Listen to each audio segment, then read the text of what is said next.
get that? Because if I want that, I can just ask her. Well, first time going on for the years, I said, Look what 24 hours can do to us. yesterday afternoon, look at it, there's that sun, They dropped out of snow. it's all in here. I really want to get back on that committee. And that's elected by our board. Yes, and up and nickel again. Public Works.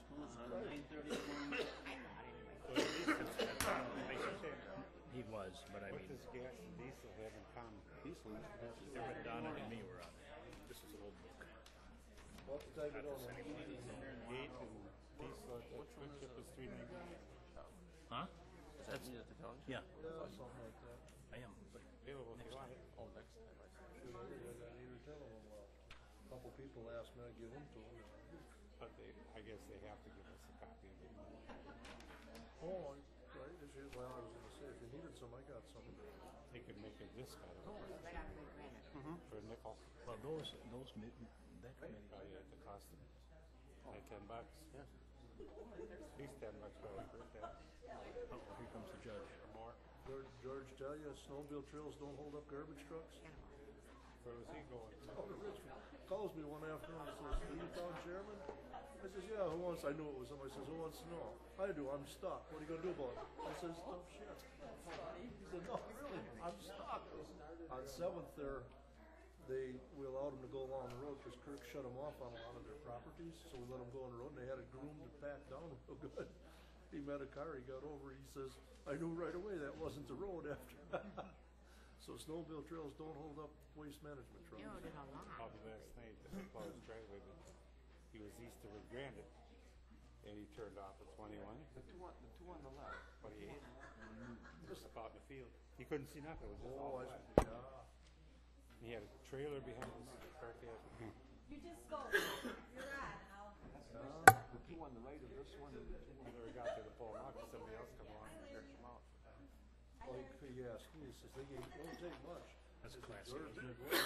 the tires are smooth as this countertop on my farm truck. I said, I'll call Donnie, and he was not too far away, so he come with a 5-yard truck and hooked on, got him out with no problem, so. You should just ground her. Yeah.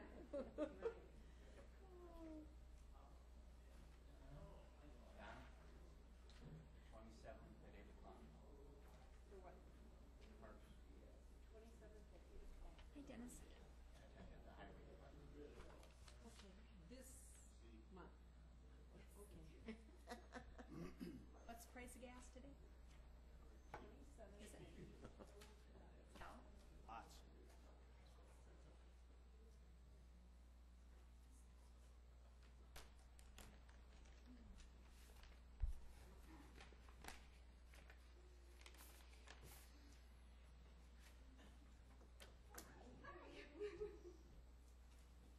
It's okay, we were just gonna ground you.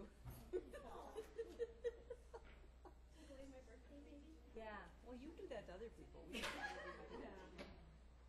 Do you want me to do a slip? Oh, no, I have to.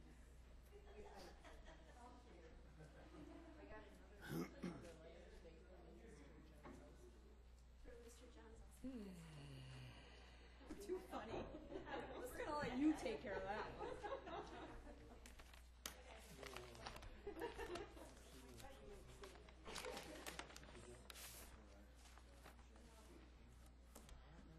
Okay, let's call the meeting to order.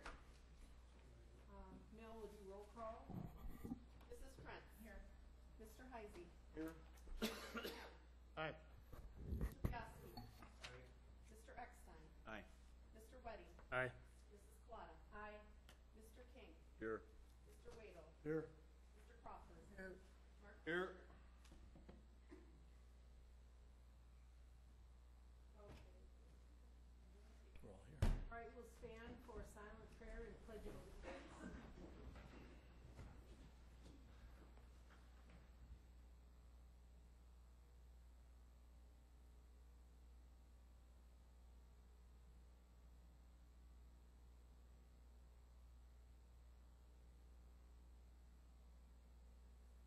Pledge allegiance Allegiance to the flag of the United States of America and to the republic for which it stands, one nation, under God, indivisible, with liberty and justice for all. All right, now we are having public comments. Ruth is going to start here, and I didn't make her fill out a sheet because this is some information we all need. Good evening, and I'm sorry that I was late. But Donna asked me to address all of you tonight before we started the meeting about a couple of issues. The first issue is EMS. I know that many of you have been probably getting phone calls from various people in the community and different community leaders and firefighters associations and things like that about what is happening with EMS and asking you not to let EMS be contracted out and to keep EMS in the county. And so I just wanted to give you a quick update on what is going on with EMS. And it's quick because I have nothing really to report. So the committee is looking at different options. They are getting some additional information. They are looking at talking to a consultant that's a medical director who can help establish different protocols and help get our system back where it needs to be. And so the committee really hasn't made any decisions. So if anybody gets calls asking what's happening with EMS, you can tell them that the county has made no decisions, nothing has happened, that the county is getting rid of EMS or turning it over to a contracted entity. There is no discussions on eliminating ambulance service from the county. There's been no discussions that say you're going to have to wait for an ambulance to come from Oshkosh to come help you. So the committee is continuing to look at that issue, and we will continue to provide you with updates as we have more information. But right now, we're kind of in a holding pattern, just gathering information, so it's kind of status quo right now. The other thing that I wanted to update you on is, I don't know if all of you are aware of it, I think most of you are, but we did have a county employee who left our employment, and afterwards we found out that she had been stealing money from the county, and she was convicted of 2 felony counts, and she was sentenced today. And Donna and I were at the sentencing hearing, and Donna thought that I should just give you an update that we did make a statement and a presence in court to make sure that everybody knew that the county was well aware of this situation and that we took it seriously, and that the individual has been sentenced to probation as well as some jail time. And so I just wanted to let you know that we are watching these things and keep you updated on that. Next, Sheriff, well, Jeff Nett, I don't know if he's going to talk to us as Sheriff Jeff Nett, or, okay. Evening. A lot has changed since our last county board meeting. The previous candidate did not accept the job. The governor called me and I did accept it. We've got the paperwork to prove it's good. I was sworn in, so I am the sheriff. With that being said, I just want to let you folks know that I view my job as to provide the best possible law enforcement to the citizens of Waushara County. I will do that by providing the leadership, the direction, and the guidance and resources to the men and women of the Sheriff's Department. I can accomplish that by working with you, the county board, administration, and my fellow department heads, and I believe that we can get the job accomplished, and I'm looking forward to getting that done. So, thank you. Thank you very much, Jeff. Glad to have you as our sheriff. Right now, since we have no one else that would like to speak to the board, we will need a motion to approve our agenda. Madam Chair, I move to approve the agenda as presented. Motion by Letty, second by Rick Crawford.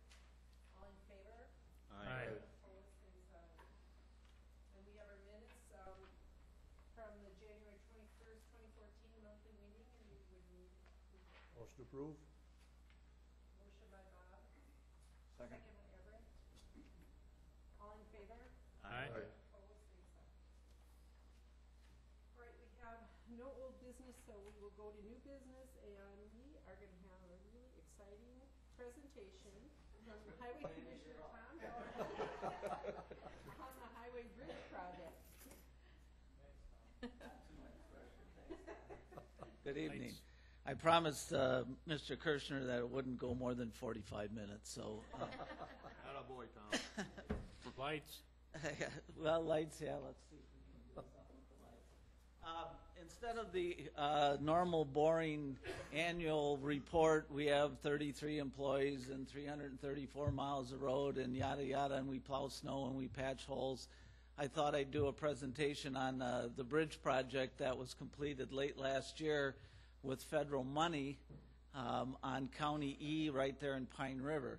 And the consultant who did the design, I've got to read upside down and backwards here, gave us these boards. He did those real nice. No county tax dollars were spent doing those. That's the picture of the old bridge that was there, and then there's some pictures of the new and of the old one on this board. If you haven't been over the bridge, it turned out very well. Again, it was with federal money, and we will go through that process here. The federal government runs the bridge replacement program. It's a nationwide program. Back in the 70s, a bridge in Ohio collapsed. I was living in Ohio when it did, and it started the ball rolling for replacing bridges that needed it. It started the inspection programs and everything, and they call it the STP, Surface Transportation Bridge Program. And we do get money from STP Rural for road work, also federal money, but this is a federal bridge program. The federal government pays 80% and the locals pay 20%. And the Wisconsin DOT administers the program for the feds. They get the money, they oversee it, and so on. A bridge has to meet certain requirements to be on the federal bridge register, as they call it. It has to be 20 foot long, and when they say 20 foot long, it's abutment to abutment. So a lot of your smaller structures, culverts, and so forth are not legal under the federal guidelines, so they're not eligible for the program. So they can be 20 feet long, but if nobody's put them on this federal list, they're not eligible either. We've had a couple examples over the years where there's one out there or two out there that could have been on the program all along, and they were discovered that they were actually 20 feet. There's one in the township right now, I believe, that they're looking at that and working on it up in the northeast part of the county. County, town, city, villages are all included in the program, so anybody who has a legal bridge that's on the federal bridge register is eligible under the program. Inspections are done every 2 years on the local bridges, like the state highways. They have to be inspected every year. We don't get involved at the local level, county level with inspections on the state bridges. They do their own. I am the only certified bridge inspector right now in the county. The one patrol superintendent who retired 7, 8, 9 years ago now, he was certified when he left, so did his certification. So we do all the bridges, or I do all the bridges. I have a helper that we've been working with, one of our employees that knows it real well, but he's not certified. You have to pass a 2-week course, which is 2 weeks every day. It's a college-credited course, and there's all kinds of other training and computer training and stuff that's different from when I got my certification. I think I got mine, I'm going to guess 26, 27 years ago I've been doing it. And so I do all the towns, villages, and cities, bridges. I think there's a total of 27 now in the county. Springwater, Everett's, that covered bridge, if you know the covered bridge there, that's a bridge on the register, and it needs to be inspected every 2 years. Actually, that one has to be inspected every year because it's a posted bridge. It's got a weight limit posting on it, so those have to be done every year. During these inspections, there's values that are given to the deck, the superstructure, and the substructure, and then the waterway channel and the other things. The approach to the bridge from both ways are all in that inspection, and then the data is entered into a program. In our office, Janet does that after we bring the numbers in. She enters it into the program, and all this data calculates a rating. If the rating is 50 or less, it's eligible for replacement. This bridge in Pine River, a 70 or less, it's eligible for rehab, and rehab is rehabilitation. For example, you're just going to redeck it. The substructure and superstructure is good, but it needs a new deck, and the feds will pay for just that. When we started the County E Bridge project, it started as a rehab because it met the criteria, and it was narrow, as a lot of you can remember or see by the pictures. And once they started digging into it and doing some evaluations on the footings and the foundations and that, it dropped the sufficiency rating enough for replacement. So we changed in midstream and got a new bridge instead of a widen. All they were going to do was widen it. And what that rating shows is the bridge is structurally deficient or functionally obsolete.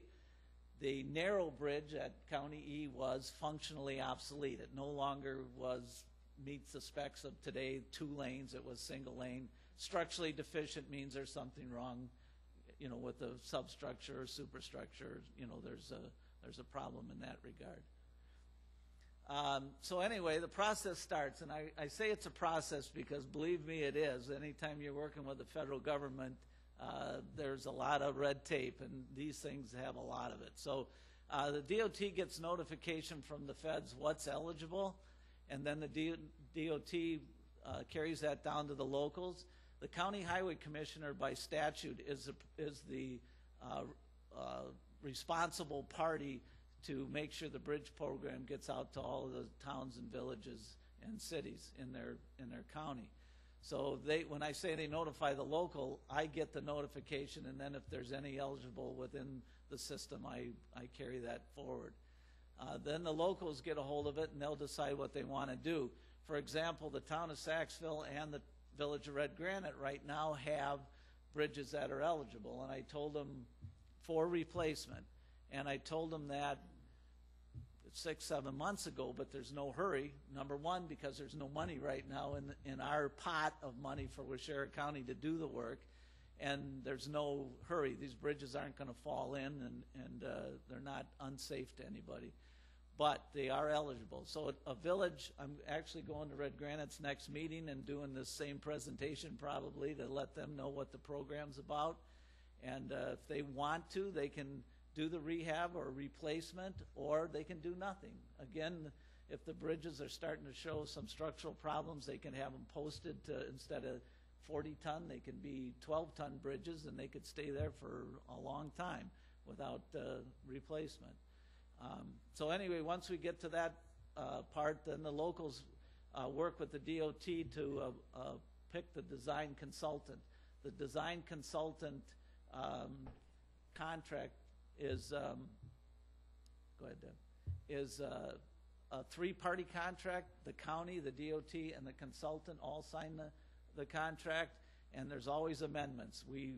The consultant and the DOT negotiate the cost of the contract. The county has very little to say about it. It's all done with the DOT. They get the best price. You get to pick your list of consultants that you want them to negotiate with, and you can rank them 1, 2, and 3. So we usually get who we want in these federal program design contracts, but you don't necessarily get them. And then again, we do our best guess on what the contract should be, and this process had 2 amendments, and we're on a bridge project down there on Double X that crosses the Fox. I think we're on our 4th or 5th amendment to that one. Deb? So the DOT then hires a management consultant to oversee the process that they're overseeing. So we add another layer to the mix. And then the design has to meet all the federal rules, and that's where the red tape really gets going. They are very archaeological, DNR, Army Corps of Engineers, the Indian tribes. There's a ton of things that have to, criteria that has to be met through this whole process. And I put the county involvement as minimal, and it truly is. We can make some decisions along the way, but most of them are, this is the way it's got to be, and this is what it has to be. So here's the timeline of the E-Bridge, and this is another example of federal government at its best. The first letter I got in regards to the program was March 27th, 2007. And then as you can see, we were notified 2 years later that that we got the project. We went through the application process and so forth. And then the consultant selection was approved in another year after that, after we were notified. You're required to have an operational planning meeting where the consultant goes out and meets with the owner, which in this case is the county, and talk about the scope of the project, what you'd like to see and not see, and get whatever input that we can have. The preliminary plans are completed in February of 2011, so that's another step. Our first amendment came in 2011 with wetland delineations that DNR decided we needed to do. Then another requirement's a public informational meeting. That was in 2012. We actually have a public informational meeting for a federal road project tomorrow night at the Leon Town Hall for County H, the 2-mile stretch of H. We're doing under this same program, only it's not the bridge program, it's the road program. So we have a public informational meeting tomorrow night on that.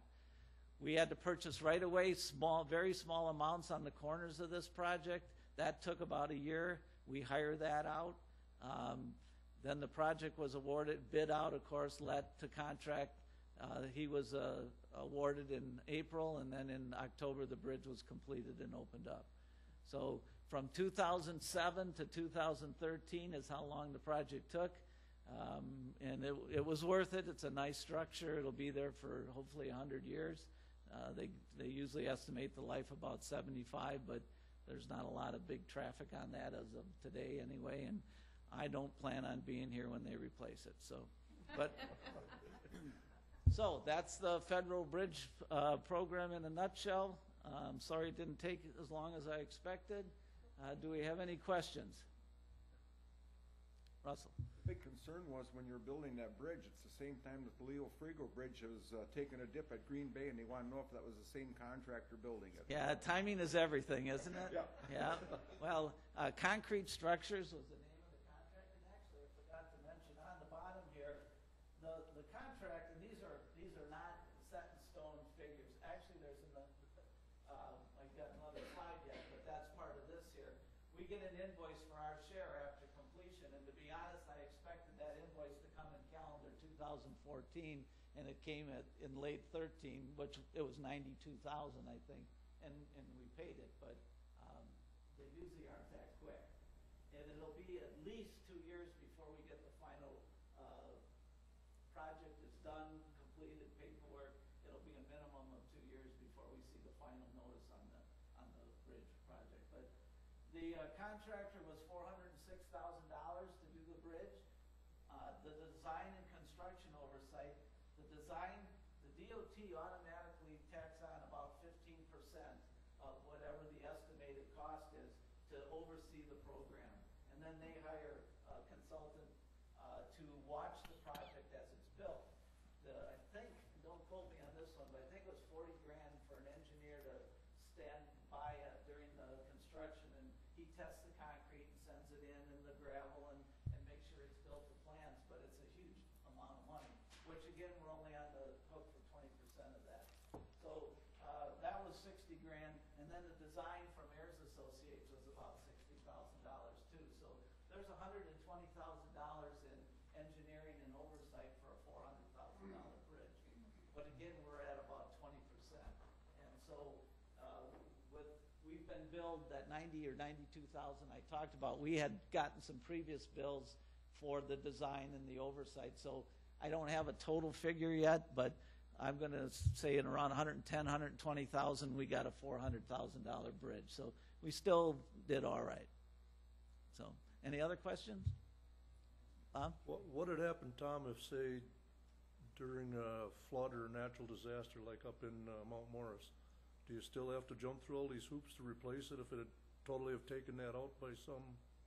Yes. You do? Yes. There, like the Leo Frigo Bridge, there may be some other funding. The state might get involved with FEMA funds or something because the flood took it out. But if that bridge did wash out and we applied under this program, it would start from scratch just like it did. Now, the good news is well, maybe not good news. Like I said, the design is already done and a lot of that's done, but if it flooded and washed out, the bridge, for those who know, there's a dam right upstream of this bridge. I mean, you can throw a stone and hit the dam from that bridge. And this bridge was hydraulically sized to take the water if that dam broke. So the engineering, and right now there's that much water that runs through it because the dam is holding back the water, and there's water that goes through that little hydroelectric plant there. So there's not a lot of water that goes underneath it, but it's built to take the full blow if the dam would go out. Anything else? All right, thank you. Forgot the most important part, and that is that when the bridge was completed, he took the committee out to see the bridge, and we concluded that it was a very nice bridge. Okay, next we have our next really exciting report from our surveyor, Jerry Smart, and he's going to give us his exciting annual report. I'm not really sure how exciting this will be, but I'm just going to try to bring you up to date a little bit about what I've done over the last year or so here. So far, I've been maintaining office hours twice a week. Those are regular office hours. Occasionally, I'll meet with folks for an appointment because those office hours don't work for them or one thing or another. Most of that, it comes from citizens that have concerns or they're not quite sure how to deal with property surveys, boundaries, that sort of thing, or for instance, just recently someone has their deer stand on my property, that kind of thing. So I spend a fair amount of time with that.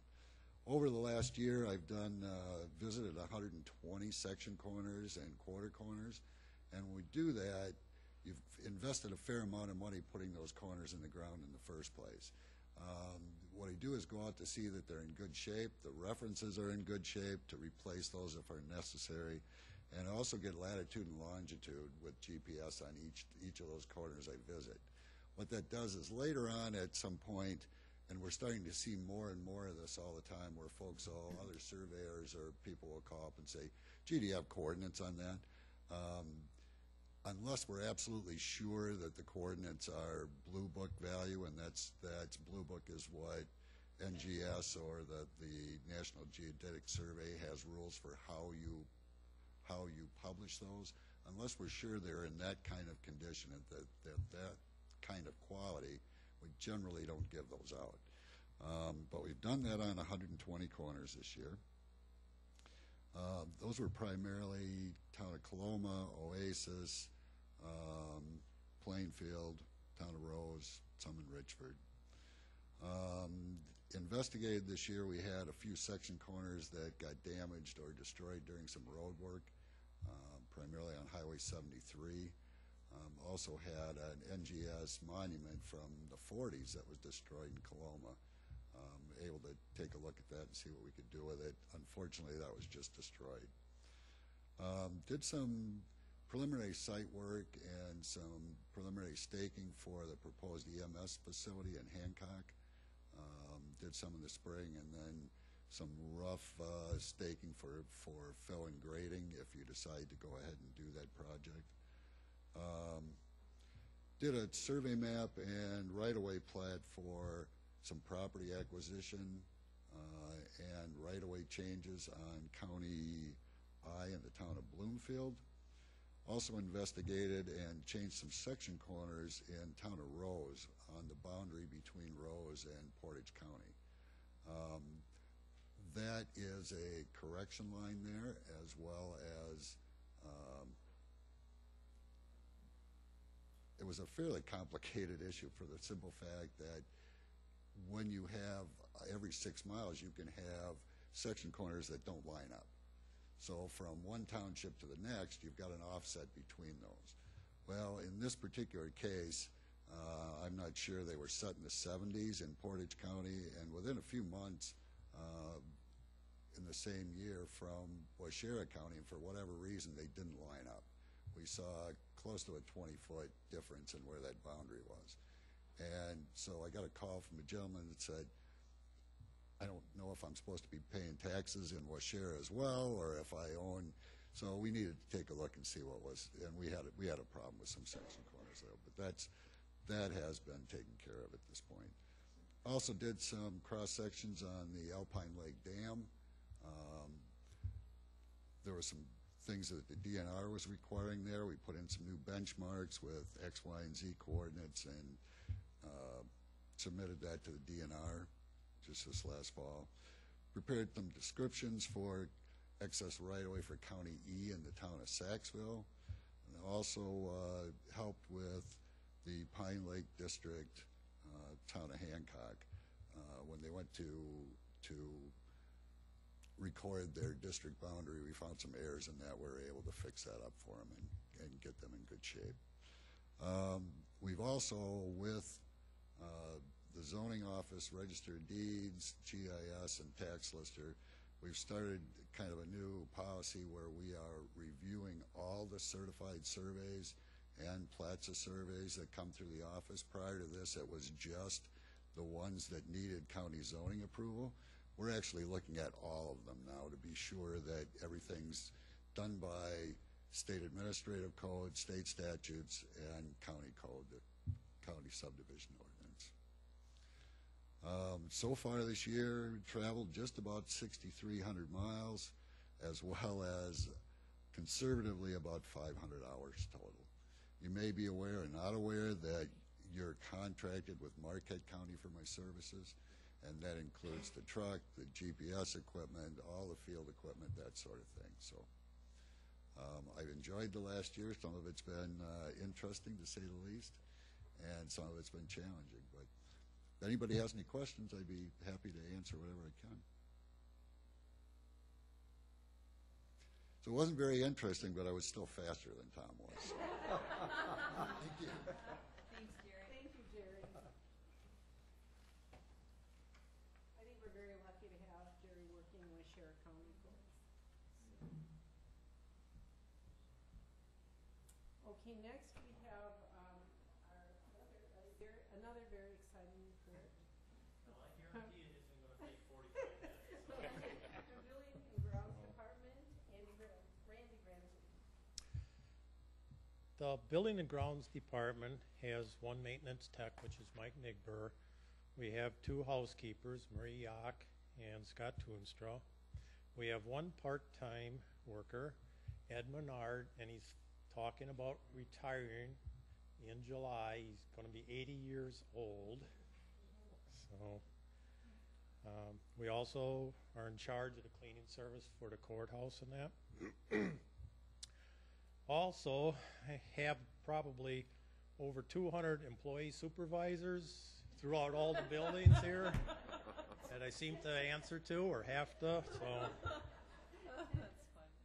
and it seems to be a numbers thing with everybody. So I guess we've plunged over 200 toilets through the course of a year. So, on a little bit more serious note, last year, the main project for the courthouse was the multi-stack air conditioning unit that we replaced because the old unit was, number one, too old and you couldn't replace parts on it or fix it. And number two, it just wasn't big enough for what it was needed, especially with the remodel project down in the first floor. We've added too much heat to the building. Each employee has a computer and phone that adds heat, and so we replaced it with this multi-stack unit. It came in 3 parts in order to get it up the elevator and into the room here. We looked at other possibilities, excuse me, of putting it outside on the roof, and none were feasible, so we put it back in that room. We also, in the process, lowered the pumps for the circulation for the chilled water. They were up on the ceiling, and so we moved them down on the floor so it's easier for maintenance and that. It also has 6 compressors now instead of 2 big ones. There's 6 smaller ones, or well, they're still pretty good size, 50 ton. But with that replacement should be a lot cheaper in the future if we have to work on them and that, rather than working on two big units. So, and then we also got $14,144 back with focus on energy incentive money. It seems to be that since I've been here, we've replaced just about every air conditioning unit. The split unit for the jail computer room in the basement wasn't keeping up with the demand, so we ended up replacing that too. We had issues with a leak in the boiler room as far as the steam line, and so in order to handle that, we had to remove asbestos because there's asbestos in this old part, so that was done first. And then we hired somebody to take the pipes apart. Of course, it's up in the ceiling in a place it's hard to get at. We also replaced the condensate receiver tank in the boiler room. The bottom rusted out in that, so that was quite a project getting it in and out. Wagner Plumbing, we hired them to remove a section of the jail kitchen floor. We had issues with the steam from the steamer in the kitchen, put too much heat down in there into the piping, and it actually melted some of the piping and cracked. So we had to dig a section of floor out and replace it with a section of piping that's more tempered, that can handle heat. In the first place, it should have probably been some metal piping in there, but of course it was cheaper this way, and so now we paid for it. Chimney flashing up here, Joe noticed that there was some loose flashing there, and so looking into it, we ended up replacing and repairing that. We had issues with the remote controls for the North Annex garage doors. Somewhere along the line, something screwed up our frequency, and they couldn't open the doors or close them anymore, so we had to get new opener controls for that with a different frequency. We installed some countertops for Surveyor's office, Mike Abbott's office. We rearranged your benches to hopefully give you just a little more room. And snow removal and ice removal has been ongoing here. So some of the new projects for this year is, or we're already at the replacement of the controls for the North Annex. They were so old and brittle that they kept falling apart, so we're in the process of replacing them. One of the possible new projects is the senior kitchen addition. We're working on that. We're getting pretty close to getting that out for bids. Another one's possible EMS building, which Ruth mentioned there at Hancock there. A project that we're going ahead with is the ventilation in the basement. The ductwork is fiberboard, and it's just blown apart and deteriorated over the years, and so all the air that's meant for the offices is blown up in the ceilings above so they can get where it belongs. And they also use so much flexible duct, and so it would flex. They've got too long of runs, and with the too long of runs, it really slows the air down. So that's one of the main projects this year that we're going to be working on. If money allows, I'd like to work on the gutters for the courthouse. Up along the very top, they're copper, and the joints are starting to pull apart where we're getting leaking. And if we don't do something, it's going to damage the limestone around it there and stuff. So, and today found out that we had issues with the heat tape for the gutters at the North Annex, so we might be doing that too. So, any questions? Yes, Everett.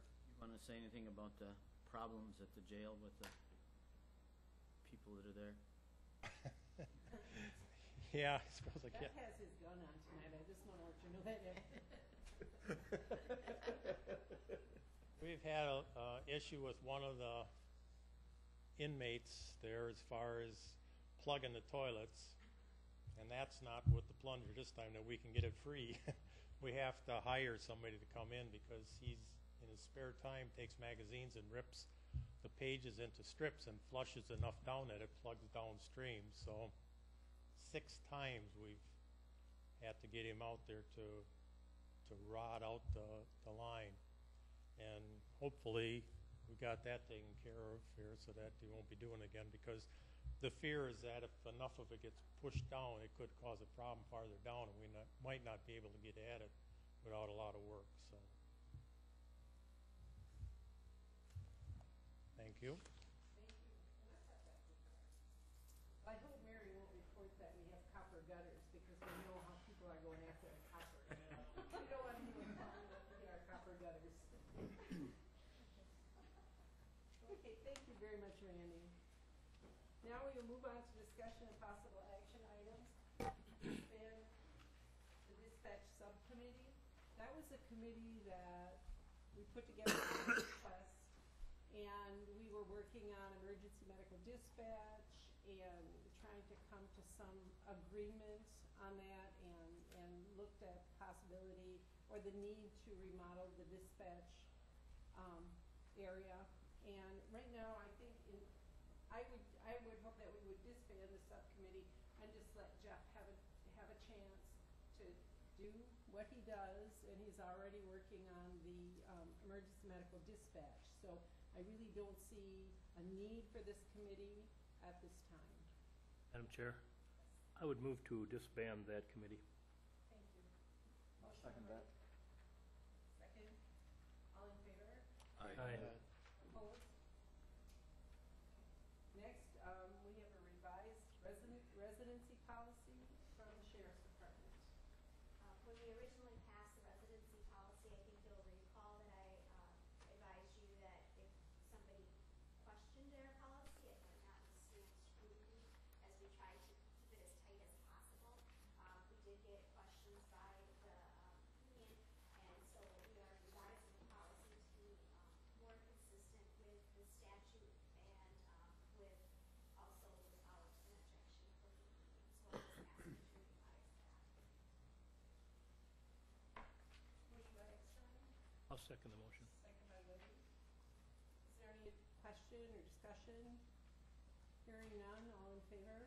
Aye. Opposed, same sign. Next, we have extending the county liability insurance to 4-H volunteer leaders. I can explain this a little bit. We are with Wisconsin County Mutual for our liability coverage, and they have offered this for our 4-H volunteers for many years at no additional cost. The 4-H volunteers had always chosen in the past to find their own separate policy, but now they are wanting to be part of the liability coverage that the county offers. And again, this is at no additional cost to the county.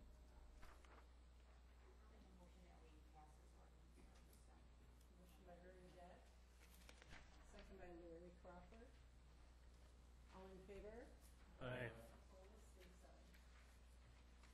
All right, now we have consideration of possible action on following resolutions and ordinances. Resolution number 4-2-14, acknowledgement of all files and Pat Barrow service to and retirement from the Sheriff County. Madam Chair, I would move to approve the resolution. Motion by Letty. Second by Bernadette. All in favor? Aye. Opposed, same sign. Resolution number 5-2-14, resolution allowing participation in the Wisconsin County Fish and Game Project. Motion by Waito, second by Larry Crawford. Is there any discussion or question? Could I have a little more explanation about it, please? Scott? This is simply a compliance resolution to allow us to apply for a grant. We're going to use the matching grant funds to work on prairie restoration at the Riverwalk Fund. Any other questions? All in favor? Aye. Opposed, same sign. Resolution number 6-2-14, resolution amending resolution 44-10-13 relating to courthouse complex security. Okay, not long ago, we passed this resolution, and the resolution was to have courthouse security, and at that time, it was felt that we could do it with a person having a pager but not armed. And since then, well, Deb and I attended a conference in Madison and went to this, it was a side meeting. And I just don't think this is gonna work. I think we need an armed person. It's my feeling anyway, that we need someone that's armed, because just having the pager is, by the time they got there, or someone got there, we could have a disaster. So that's why I'm asking you to pass this resolution, and the courthouse security we're attending a conference in Appleton in March, and and get some more insight into what we actually need there. Yes. Was this included in the 2014 budget for these 3 people, or does this come out of surplus? It would be coming out of surplus. It was not budgeted. Part of it was, yes.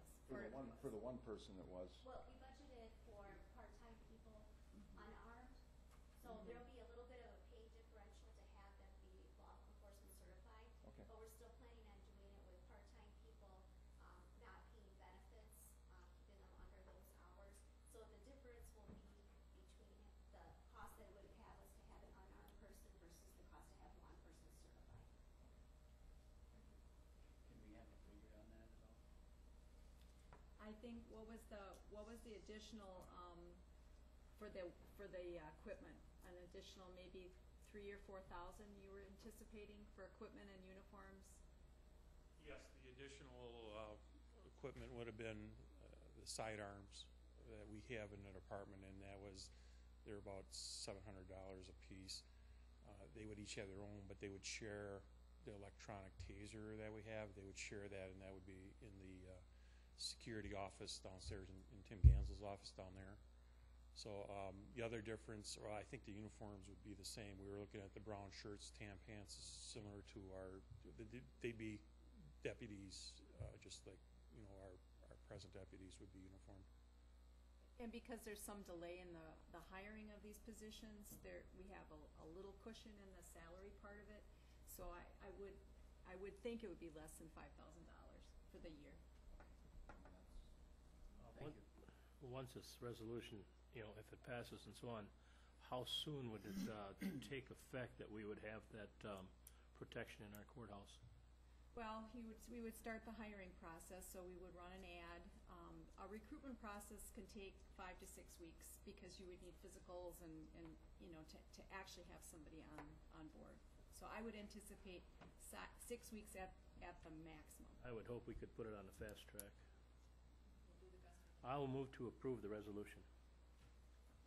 Motion approved by Gregg and second by Kirschner. Are there any other questions? Joe? I guess I have a question. I don't know who can answer it. Will this person that works there be in the courthouse anytime that there's a court session? Or would you have the option to pull them away anytime you wanted to? No, this is set up strictly that these people will be assigned to the courthouse. That will be their only job. We are not going to, and they won't be eligible to go out to work the road. They won't be eligible to go work the jail. The people that we hire, their duty will be strictly in this building, and they will be here when the courthouse is open. And if there isn't court in session at the time, they will walk and handle security between this building and the north building. Right now, we experience with Tim Gansel being assigned here, but with his duties as emergency government manager, he is away for site inspections, he's away for meetings with the state or whatever. But the people that we would hire to work this positions, their sole job would be to be in this building, and they would not be used anywhere else in our department.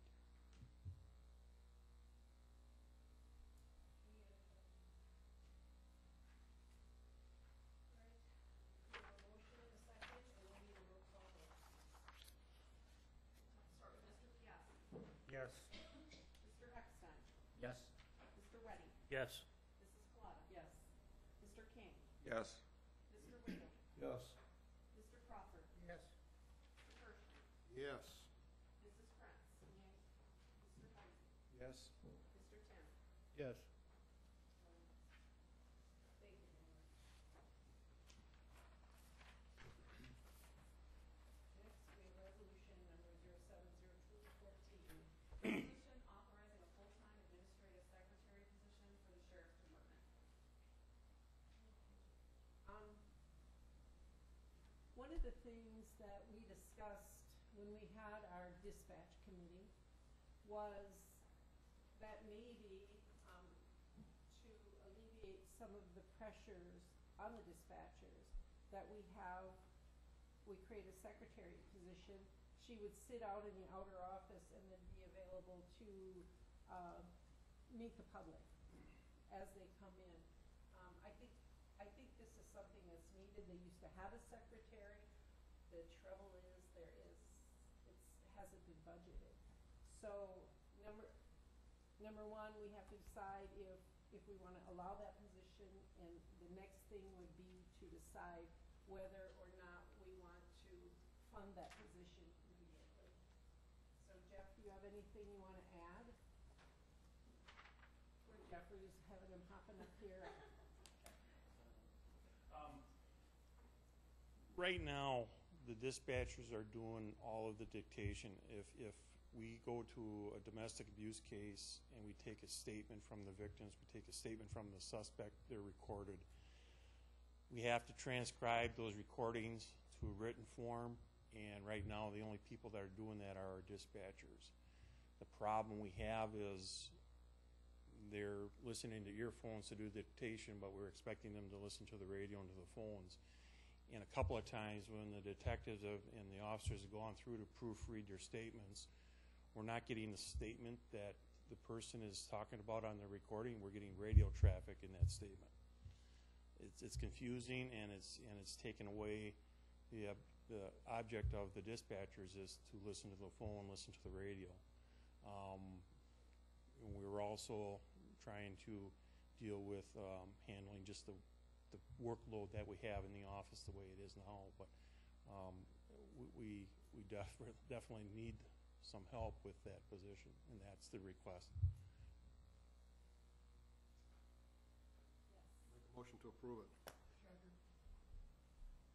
Okay, a motion by Kirschner, second by Crawford.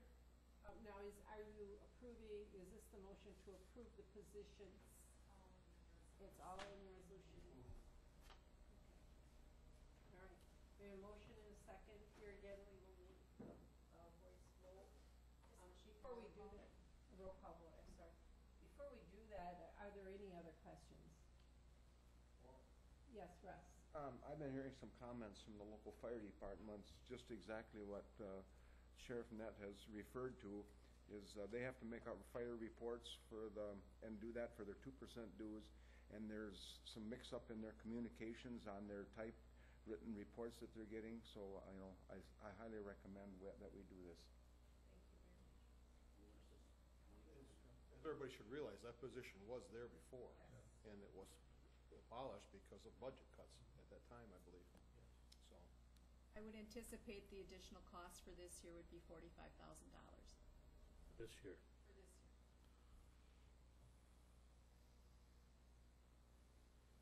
Next year you'd have to include it. I'd like to remind the board that we increased the sheriff's budget by $197,000 for this year. You know, where other departments have kept their budgets to nothing almost. You know, how far are we gonna go? If there are no other questions, we will vote. Mr. Eckstein? Aye. Mr. Weddy? Aye. Mrs. Colada? Aye. Mr. King? Yes. Mr. Winger? Yes. Mr. Crawford? Yes. Yes. Mrs. Krantz? Yes. Mr. Heisey? Yes. Mr. Tim? No. Mr. Piasky? Yes.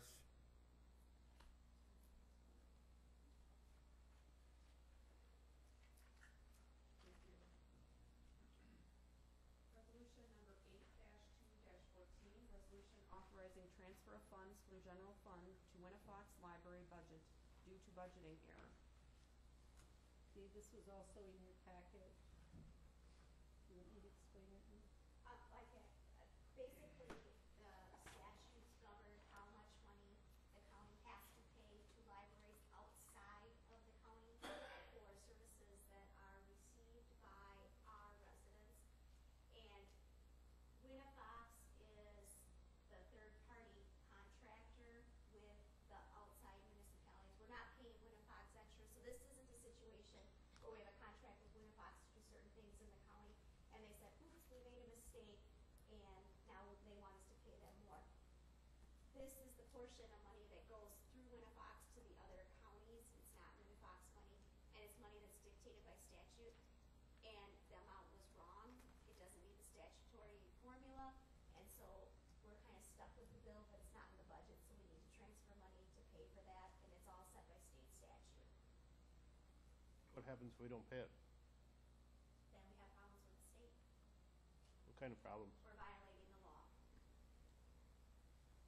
I think they can hold back your shared revenue or there's a mechanism in place. Of course, our shared revenue is very, very minuscule, but I mean, that is how they deal with it. It's like it's a sanction. It's also a violation of the law, so I'm sure that the state could do some type of enforcement action through the Attorney General's office. So does Sherrill County get any monies back from other counties? Yes. The county does not. The The county libraries. does. Libraries do, yes. Other counties have to pay this as well.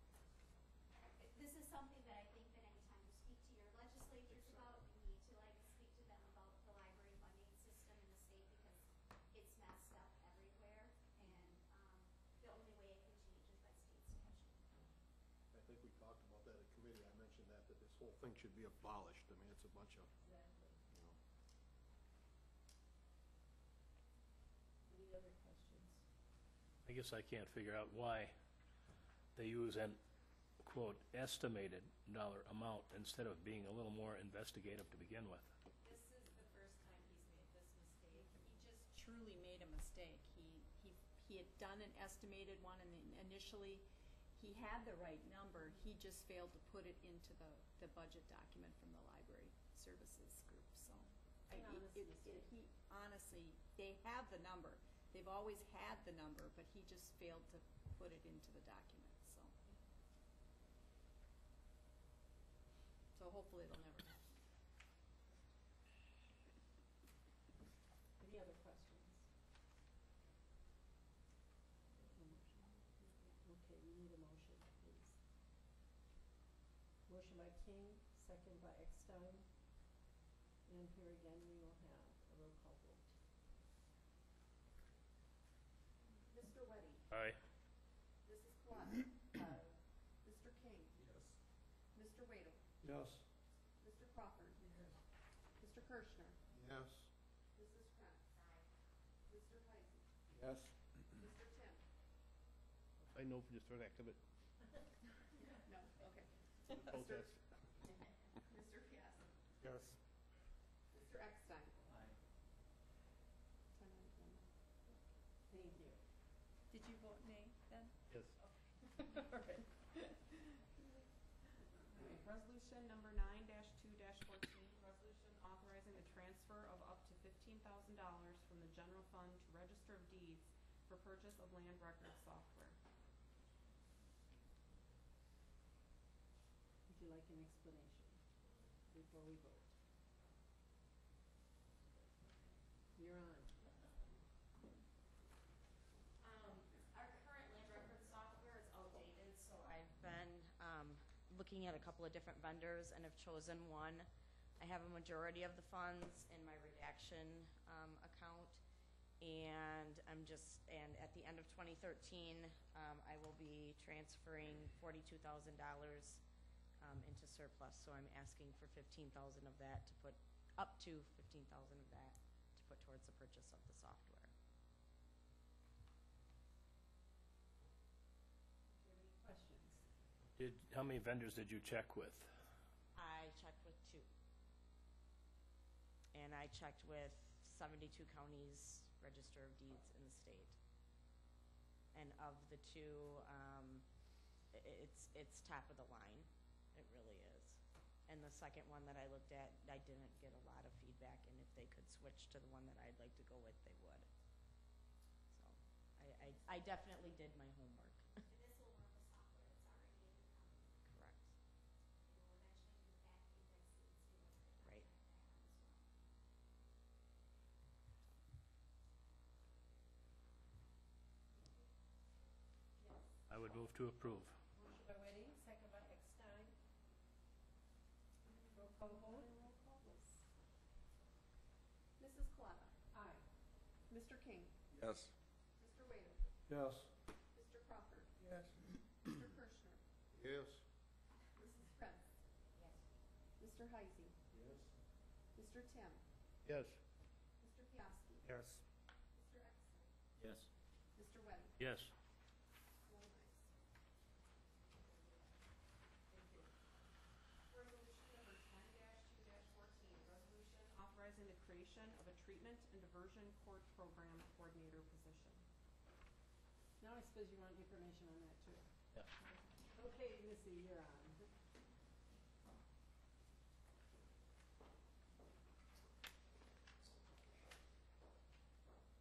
Everyone. Washera County had applied for a treatment and diversion court grant, and part of the grant was to provide salary and benefits for a program coordinator, which is what we are asking you to approve. The program coordinator will do an initial risk and need assessment for people entering into the TAD program. They will then make a recommendation to the TAD panel on whether or not this person will be a good risk for the TAD program to take, the drug court to take, and then they will do the follow-up with counseling and things of that nature. They'll basically monitor the entire drug court. The salary and benefit package for the program coordinator is already funded through the grant, so it will not cost any tax levy dollars. Any questions? I have a question. Do you have someone in-house who would do this? We do not at this time. We had explored through human services and things of that nature, but at this point in time, that isn't an option for someone in-house to take the position. Mr. Heisey? Yes, I was wondering, is this a grant for just 1 year, or is it for multiple years? At this point in time, the grant is for 1 year. However, it is renewable up to 2017. If any of you watch the news or things of that nature, the new thing in the court system is creating treatment and diversion court programs, because they're finding that the traditional methods of treatment are not working as far as on incarceration end. They are hoping that with the creation of the treatment and diversion programs, they will be able to rehabilitate people before they end up in jail or in prison, and therefore reducing those populations in the levy on the tax dollar. Any other questions? Make a motion, we approve. Second by Bernadette. Any other questions, comments? This will also be a roll call vote. Mr. King. Yes. Mr. Wade. Yes. Mr. Crawford. Yes. Mr. Kirschner. Yep. Mrs. Prince. Yes. Mr. Heisey. Yes. Mr. Tim. Yes. Mr. Piaski. Mr. Eckstein. Yes. Mr. Wedding. Yes. Mrs. Coletta. Yes. 1 ayes. Ordinance number 575, an ordinance amending chapter 2, article 1, section 2-3C of the Sheriff County Code. Basically, you had in 2002 established a fee for if somebody writes us a bad check, then we charge them so much money for it. That was to cover the charges that we were getting from banks for depositing it. The bank charges have gone up, our fee hasn't. So we're asking for this ordinance to be updated to increase that fee from $20 to $35. Madam Chair, I move to approve. Motion by Russ, second by Bernadette. All in favor? Aye. Aye. Opposed, same sign. Thank you very much. Now we move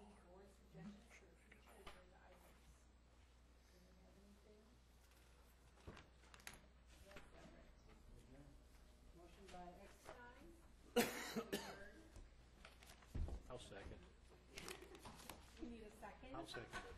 Seconded by Ray. All in favor? Aye.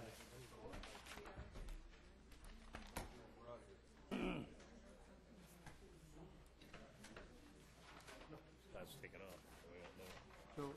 Joe, did you keep track how much we spent tonight? That was